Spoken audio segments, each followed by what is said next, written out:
Hey, what's up guys? Anthony Simmons here, aka Mr. Ketosis, and today we're making mini Big Mac bites. So tune in here and you're gonna love this recipe. Alright, so let's get these burgers ready. So to start things off, I have the oven preheating at 400 degrees. We'll let that preheat. It's going to take a few minutes here, but let's go ahead and get the meat ready. So as of right now, I have 1.5 pounds of ground beef. You can go ahead and use the 80-20 ground beef because that extra fat is going to actually help it from sticking to the baking pan. But if you don't want that extra fat inside your meat, you can go ahead and use the 85-15. It's definitely going to be your preference. And as far as seasoning to put in there, I have a teaspoon here of salt to add to it. And then actually it's great to add some extra onion to actually dice it up finely to put in there. But my kids aren't the biggest fans of onions, so if you like onion, go ahead and add it to it. If you're not a fan of that, I actually have a little bit of onion salt inside of my seasoning as well. And I'm just gonna go ahead and pour that all in here and just mix it up really good. Feels great, right? So after you get this mixed up, you're gonna wanna go ahead and I actually have some parchment paper here that I'm gonna place these little meatballs on, I guess you could say, these little patties. With that, you're gonna wanna make them about 1.5 inches in diameter. And just remember, however you want your burgers to turn out, you're gonna wanna make these balls just a little bit bigger if you want balls, or flatten it out the way you want it to be, just a little bit bigger than what you actually want your burgers to look like, because they will shrink a little bit.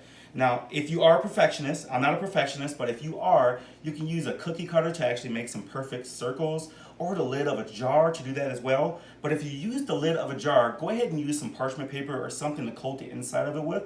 That way when you pull the meat out, it doesn't stick. But we're gonna go ahead and line a bunch of these out on the parchment paper and get this ready. All right, we got these patties ready to go. So we're gonna go ahead and get these popped in the oven on a baking sheet. Let them cook for about 15 minutes or until they're thoroughly cooked, based off of how you like your burgers. But we're gonna go ahead and put them in there for 15 minutes, and then we're gonna get our secret sauce ready to go.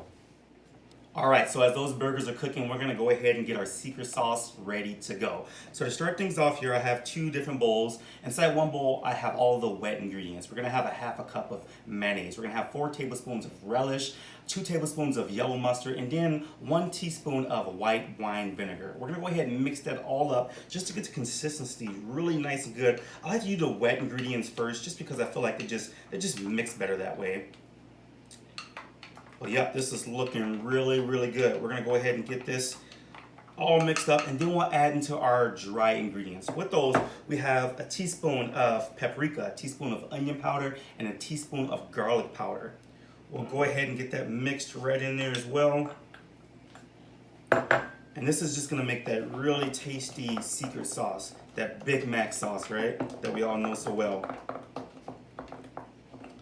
All right, so as the burgers cook, they're just about done, but as they cook, we're gonna let this just sit here and settle. It smells so good.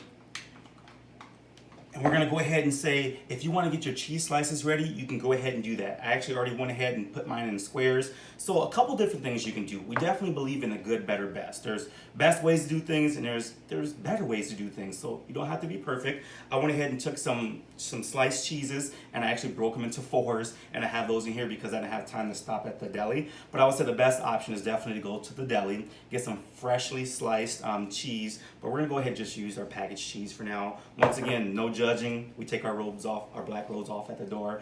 This is just a great way to have your cheese ready to go. So when those burgers come out of the oven, it's piping hot. You can put your cheese on there and get your taste fest ready to begin. All right, these bad boys just came out of the oven. I tell you what, they are looking good. They are smelling good. We're just gonna get these topped off with the cheese, a little bit of lettuce, and can't have a burger without a pickle, right? So we're gonna go ahead and get the pickles in here. And I tell you what, these little bites are great for not just low carb eaters or ketogenic eaters, but they can be great for, parties. They can be great for, a football game. There's just so many ways you can utilize this. And I tell you what, these are gonna taste great. I can't wait to get my mouth sunk into one of these, to dip it into this great sauce. And I tell you what, you're gonna love this recipe. So let me know down below, comment on the blog, what do you think about this recipe? Share it with your friends, and thank you guys for tuning in. So this is Anthony Simmons, Mr. Ketosis, signing out. Have a great day.